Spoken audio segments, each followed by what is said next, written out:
Pada malam hari, Joni dikejutkan oleh rating motor itu menyala. Pada saat Joni mengendarai motor tersebut, seakan-akan ada bisikan ataupun suatu kekuatan yang ada di dalam Joni ini semakin menggila untuk mengendarai motor tersebut. Dan mendadak yang namanya klakson ataupun bel itu bunyi sendiri. Ping! Joni dibuat terkejut.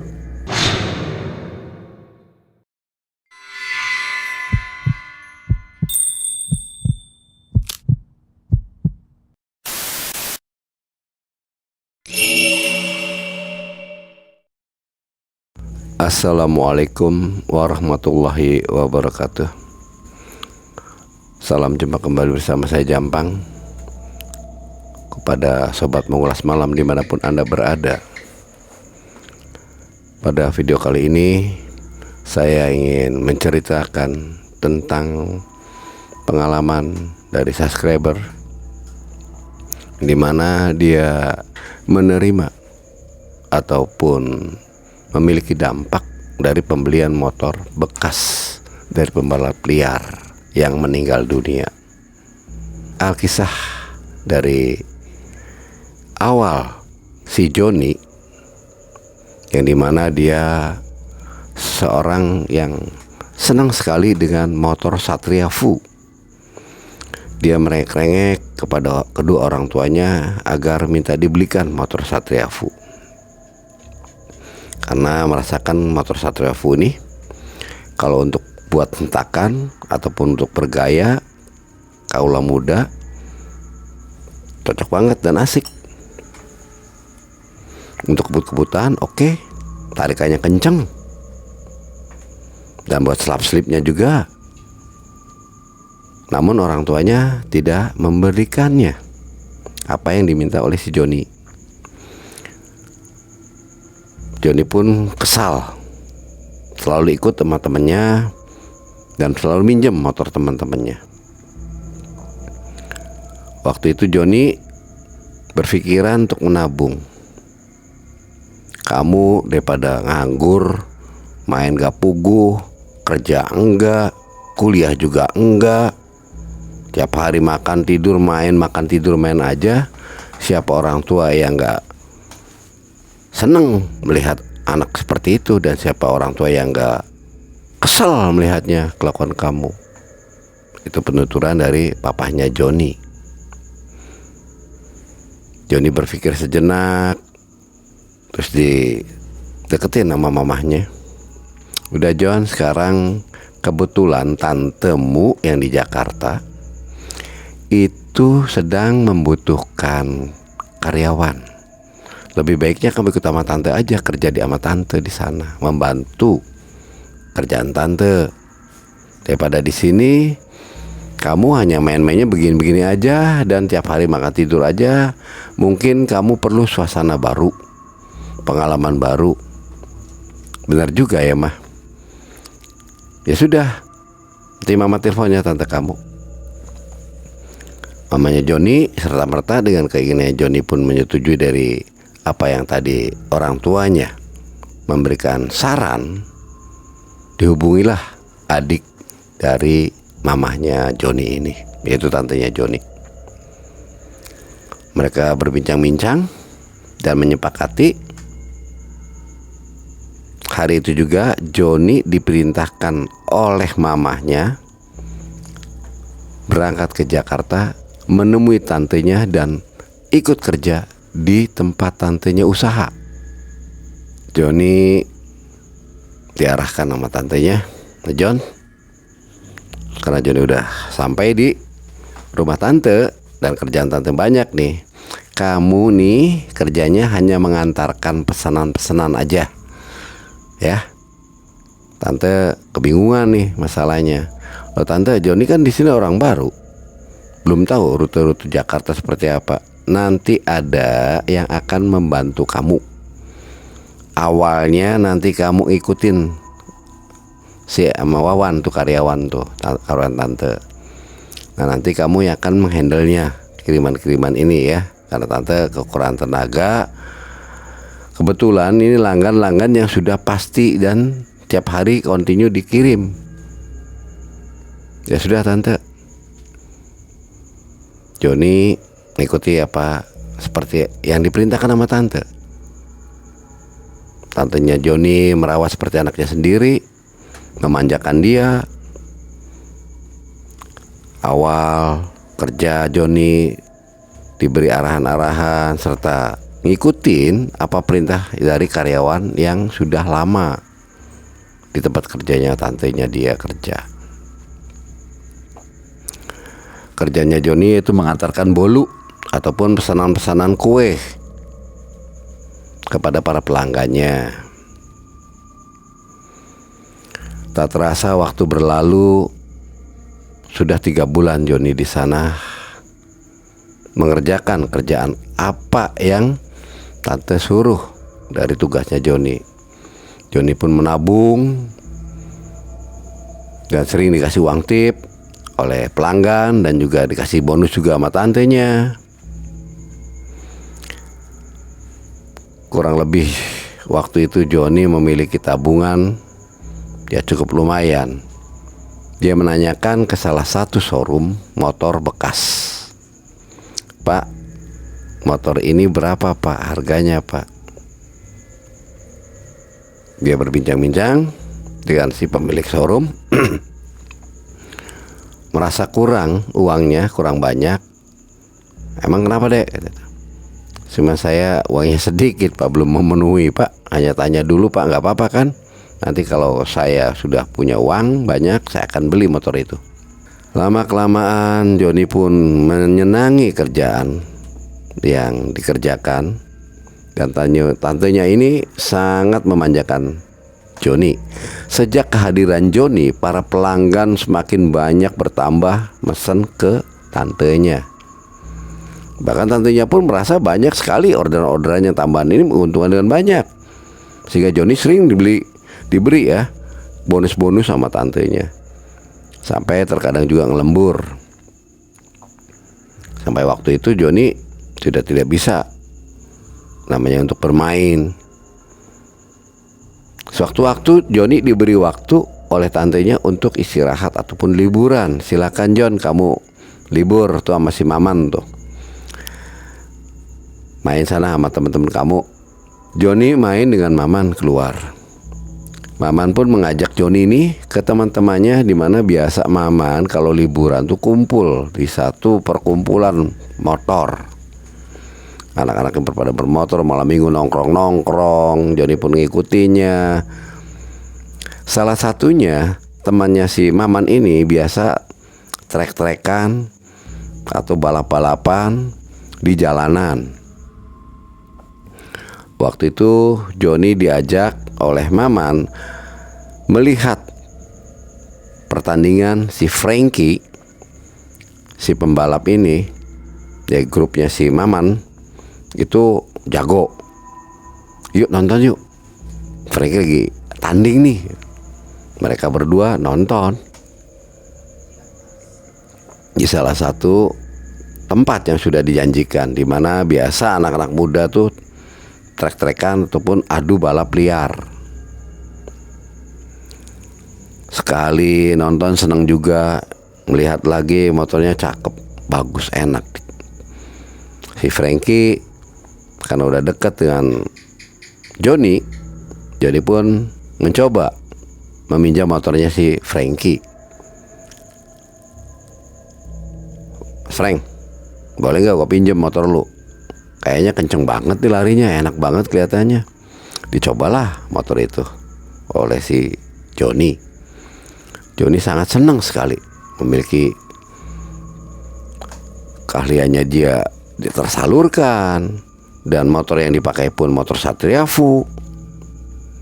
Kayaknya gembira sekali hari itu. Apalagi Joni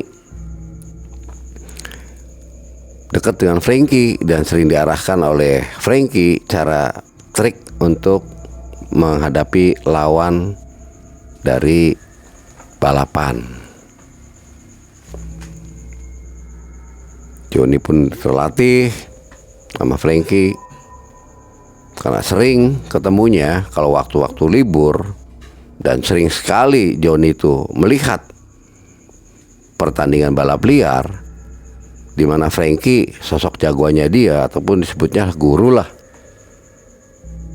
untuk mengendalikan motor, untuk memacukan jadi jokinya motor tersebut. Karena Johnny ini sering sekali pulang pagi-pagi pada saat liburan itu, tantenya memperhatikan, lama-kelamaan kamu sering ngumpul-ngumpul sama anak-anak yang biasa nongkrong sama si Maman ya, John. Saya perhatiin kamu, pernah saya kuntit kamu nonton balap liar. Bahkan kamu sendiri pernah mengendarai motor itu untuk balap-balapan. Aduh tante, kurang nyaman John, nggak suka.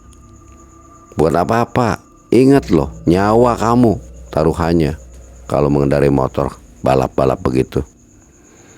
Enggak tante, Johnny hanya nyoba aja tante, nggak ikut balapan.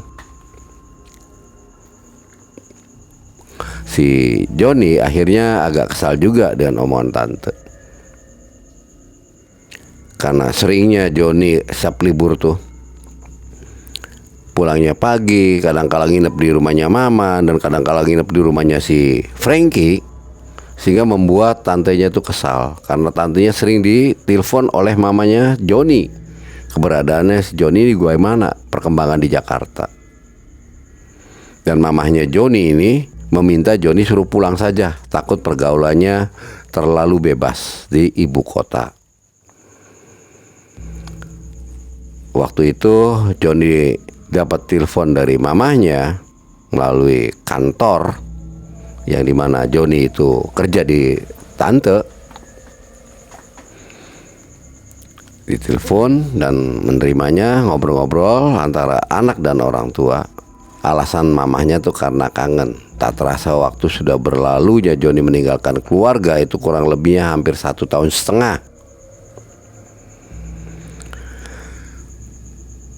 Mamahnya memaksakan Johnny suruh pulang ke Cirebon.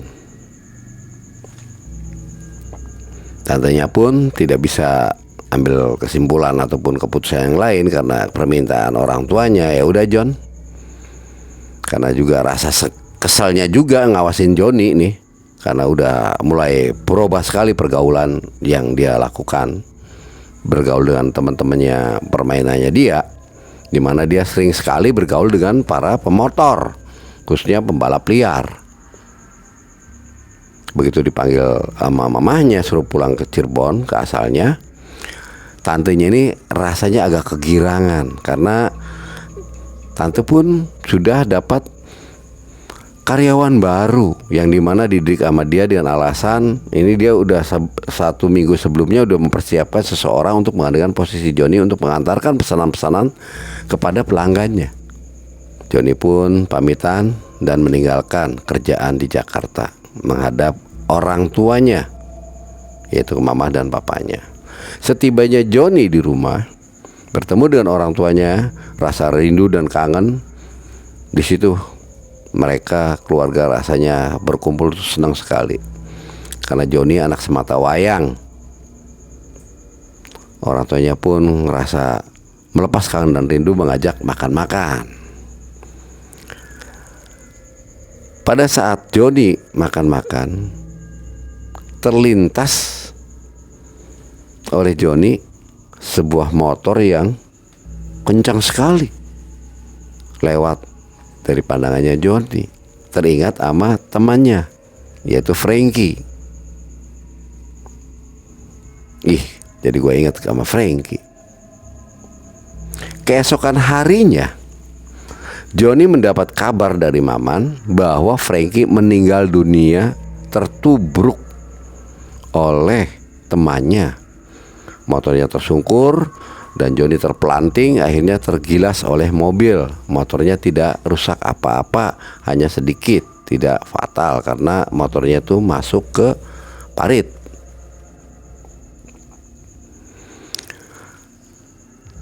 Johnny pun rasa sedih kehilangan guru ataupun sahabat yang memberikan pelajaran dia untuk mengendari motor. Dia ngelamun Bahkan terkadang saat mimpi pun Johnny terbawa kehadiran si Frankie. Udah, kata tuh, ayo kita latihan kembali, John. Kita kangen dengan baunya aspal. Ayo, John. Saat mimpi itu Johnny diajak oleh si Frankie mengendarai motornya si Frankie. Terus sering sekali Johnny memikirkan Frankie. Dan kabar itu kurang lebihnya 3 bulan berlalu, Johnny dikejutkan oleh salah satu pengemudi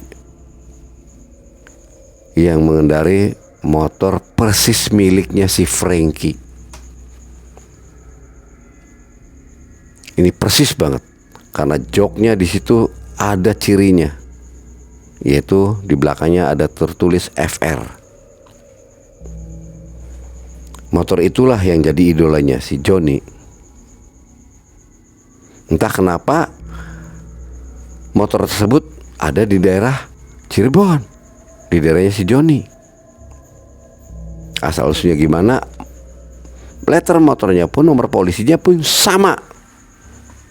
Seingatnya Johnny tidak beda jauh dan ciri-cirinya sama.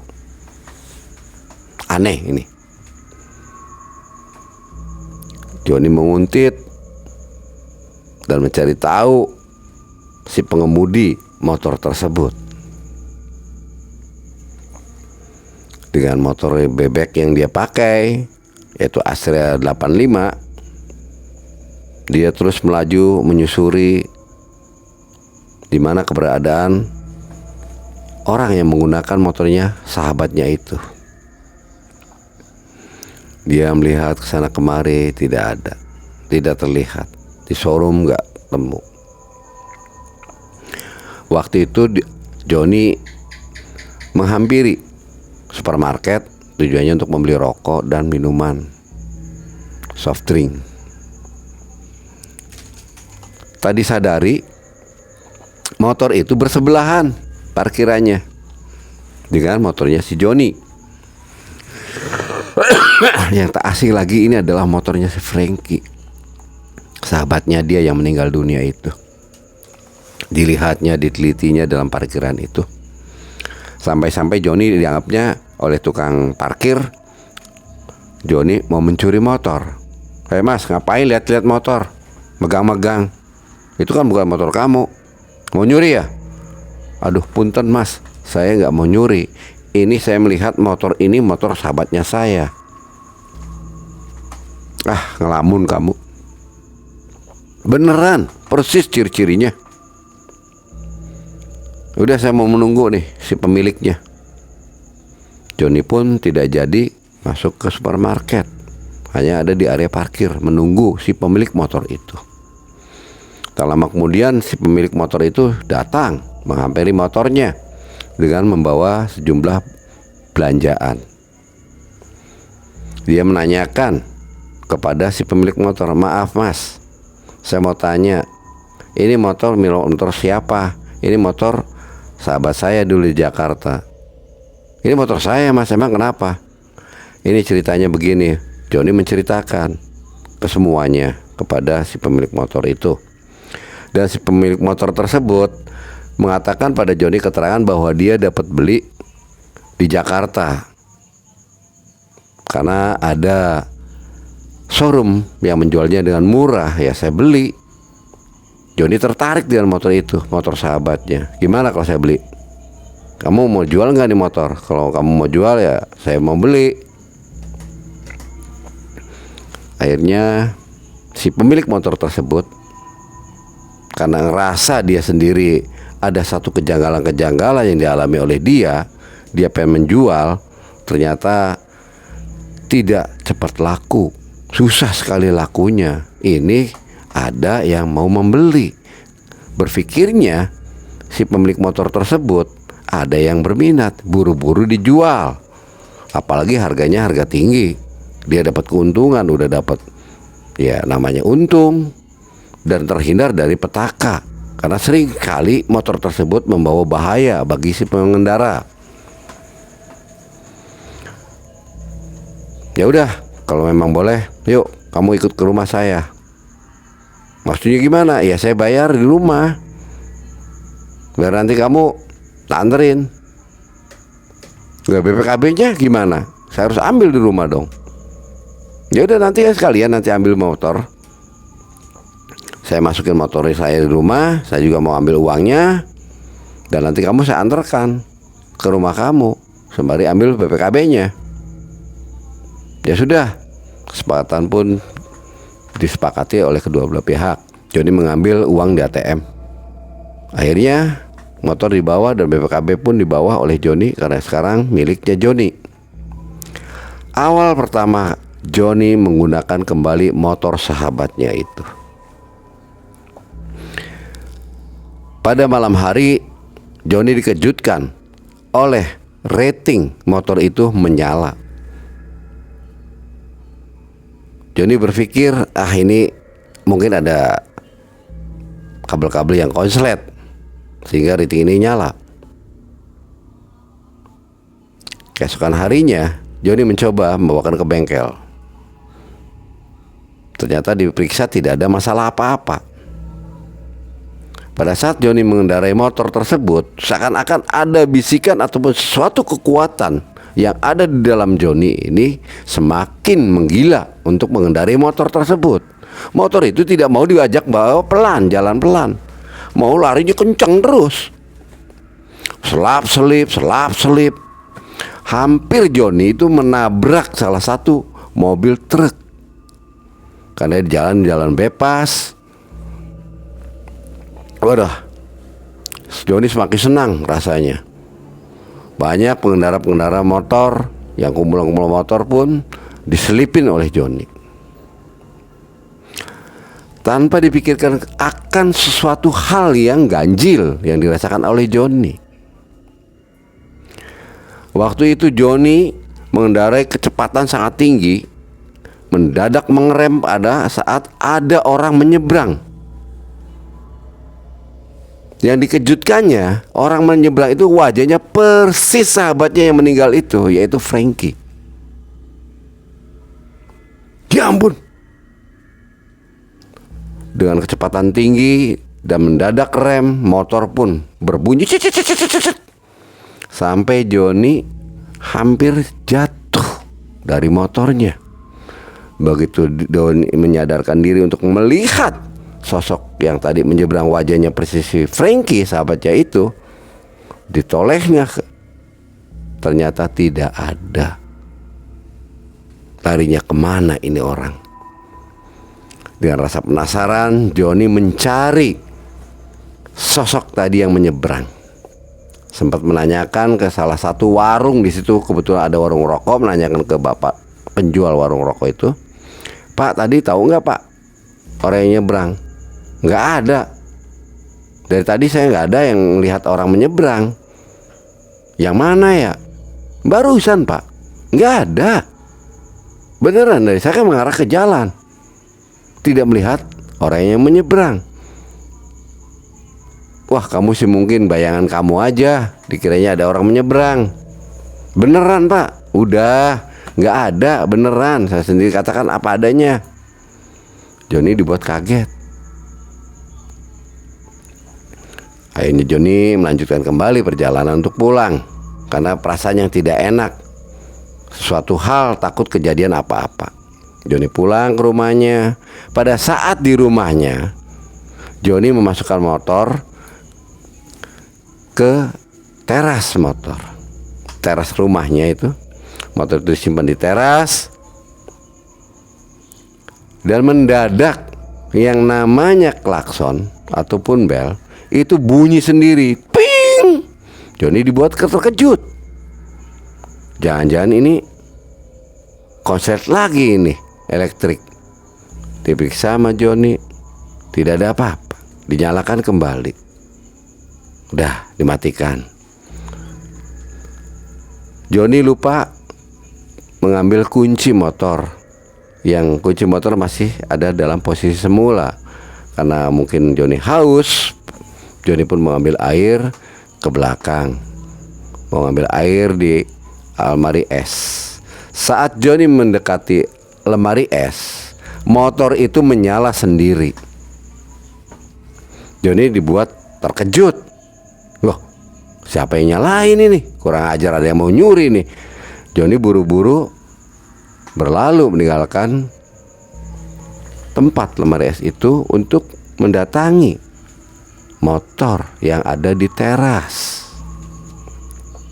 Dilihat ke sana kemari tidak ada orang satupun, namun motor itu menyala. Johnny dibuat kebingungan.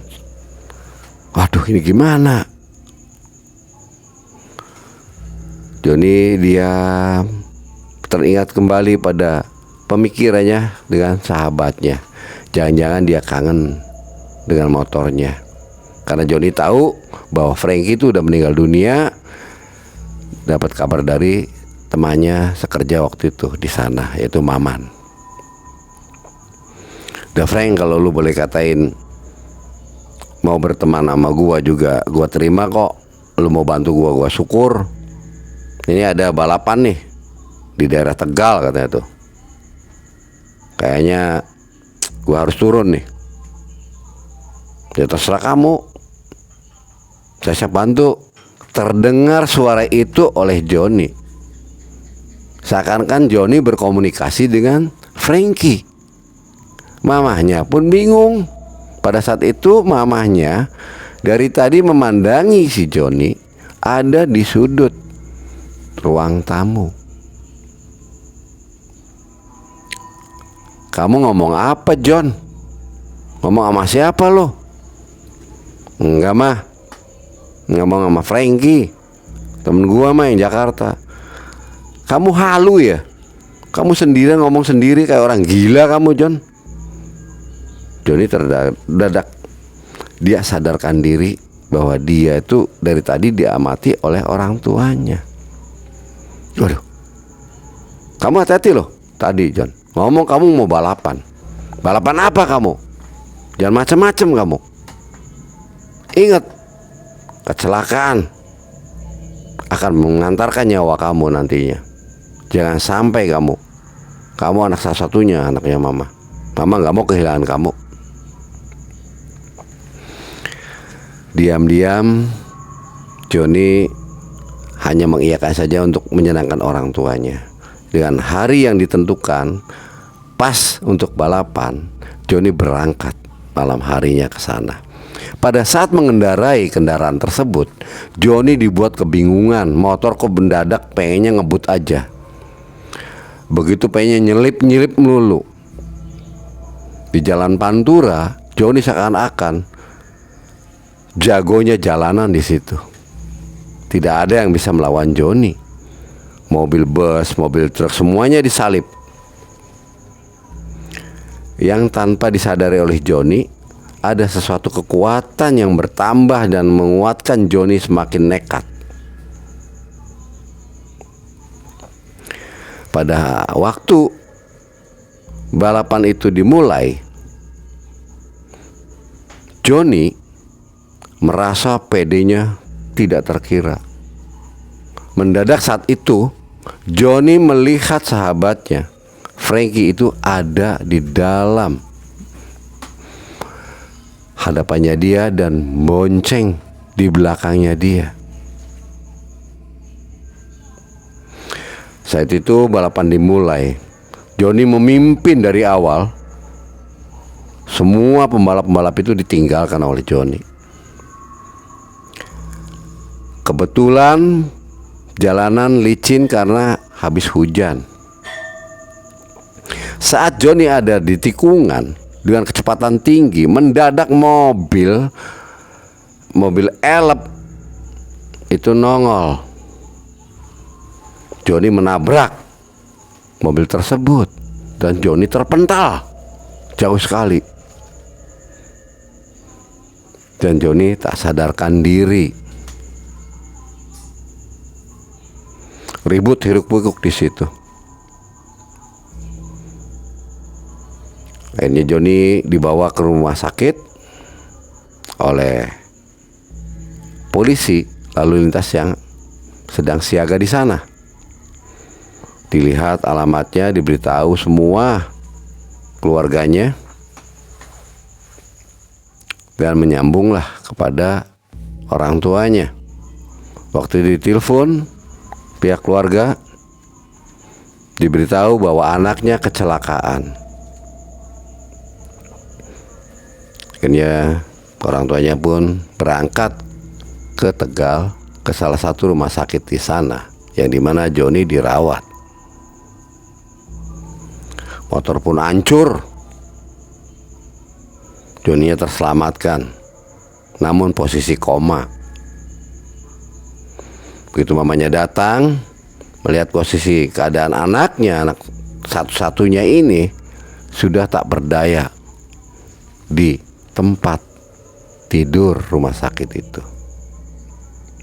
Mamanya menangis terisak-isak dan menggoyang-goyangkan Joni. John bangun, John bangun. Hanya lihat dia analog denyut jantung dan nafas pun dibantu oleh oksigen. Salah satu dokter di sana memberitahu kepada orang tuanya, "Bu, masa krisis sebentar lagi Joni ini akan terlewati. Dari tadi nggak ada denyut, sekarang udah ada gerakan-gerakan dari analog nih, agak membaik." Saat itu pun mamahnya dikejutkan oleh gerakan tangannya Joni dari telunjuknya berkedut-kedut. Namanya kegirangan, Joni menyadarkan diri. Alhamdulillah, kala dokter itu dia udah sekarang mulai siuman. Mamanya pun tersenyum dan Joni pun membukakan matanya pelan-pelan. Dipandanginya samar-samar semua. Orang tuanya dia dipandangi satu persatu. Mamahnya, papanya. Melihat juga di situ dokter yang merawat dari tadi membantu Joni. Dan Joni pun tanpa sadar ada wajahnya Frankie di tepi tempat tidurnya Joni. Di ranjangnya itu ada Frankie di situ. Melihat sosok Frankie hadir di situ, sempat Joni pun tersenyum.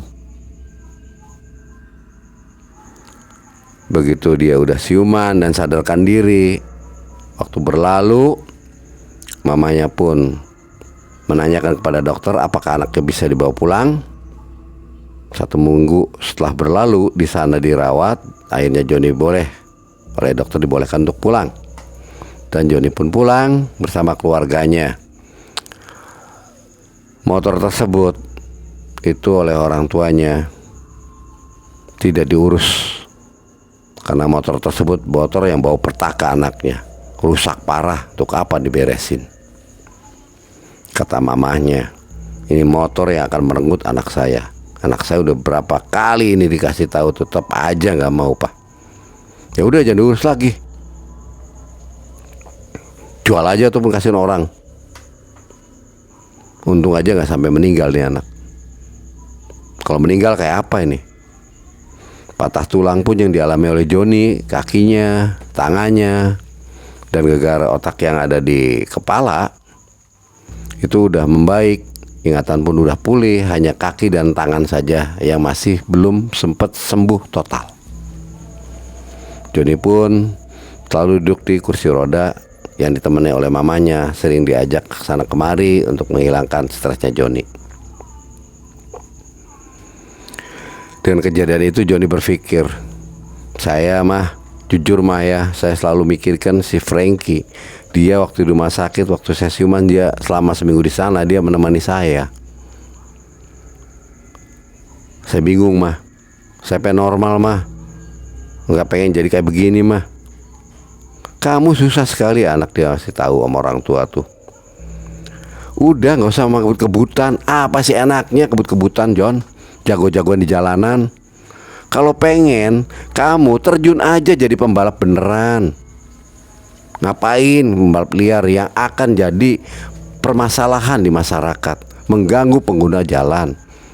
Tutur kata dari mamahnya kepada Joni. Papahnya Joni pun mendukung apa omongan dari mamahnya. Udah John, gini aja, kamu harus mikir, ikhlasin tuh motor, jual aja. Kalau enggak, buang aja udah motor, buang sial, daripada kamu nanti merenggut nyawa. Ya udah mah, kalau gitu terserah, baiknya mama aja. Joni udah kapok mah, beneran kapok. Cuma ini gimana kaki mah, kaki Joni mah. Joni kayaknya nggak bisa normal kembali. Jalan pun tertatih-tatih mah. Ya udah kamu belajar aja. Tak terasa 1 bulan berlalu, Joni bisa berjalan dengan normal, seperti layaknya orang yang sudah bisa jalan. Namun masih salah satu dari kakinya ini panjang satu, sehingga Joni kalau berjalan tuh tidak normal seperti orang yang pada umumnya. Dia agak cingklak-cingklak gitu ya, agak pincang. Mah, Joni sekarang mau kerja lagi mah. Pusing mah, di sini aja mah. Takut Joni bermainnya enggak mah. Gimana mah? Sama aja mah di Batam mah. Di Batam apalagi kamu lebih jauh. Di sana lebih kacau lagi nanti pergaulan kamu. Di sini aja udah kayak gini, kamu nggak bisa jaga diri. Beneran mah, bener. Mau sama aja mah di sana mah. Bener kamu, bener. Akhirnya Joni pun meminta pada orang tuanya dengan sungguh-sungguh ingin kerja. Dihubungilah pamannya yang ada di Batam oleh mamanya. Ya sudah, kebetulan nih, saya juga membutuhkan karyawan di sini. Kalau ya mau ya nggak apa-apa di sini kerja, tapi ya harus siap kotor nih. Karena di sini kan di kapal lo sendiri kerjanya kayak apa. Ya udah, kata mamanya Joni kepada adiknya. Dan Joni pun mau, John, mau mah. Joni ngobrol dengan pamannya dan mengiyakan pamannya dan menunggu kehadiran Joni. Namanya pun mengizinkan Joni untuk berangkat ke Batam. Dan Joni membuka lembaran baru dalam kehidupan di sana untuk jadi orang yang bisa mengerti akan arti hidup. Dituntunlah kehidupan Joni di sana oleh pamannya sampai jadi orang yang betul-betul bisa dia menghargai arti kehidupan dan bisa menata diri untuk menjunjung hari esok. Sampai akhirnya Joni pulang kembali ke Cirebon dan dia berumah tangga serta berkeluarga dan meninggalkan dunia yang dulu telah dilakukan sama dia. Itulah kisah yang telah saya tuturkan dari pengalaman seorang subscriber, yaitu Maman. Terima kasih Man atas kiriman ceritanya. Bagi teman-teman sobat mengulas malam, apabila ada cerita yang mau saya tampilkan dan saya tayangkan, silakan kirimkan ke link di bawah ini di deskripsi ya. Cerita ini saya mohon ambil hikmahnya, buang yang jeleknya, ambil yang baiknya. Saya akhiri, wabil taufiq wal hidayah. Wassalamualaikum warahmatullahi wabarakatuh.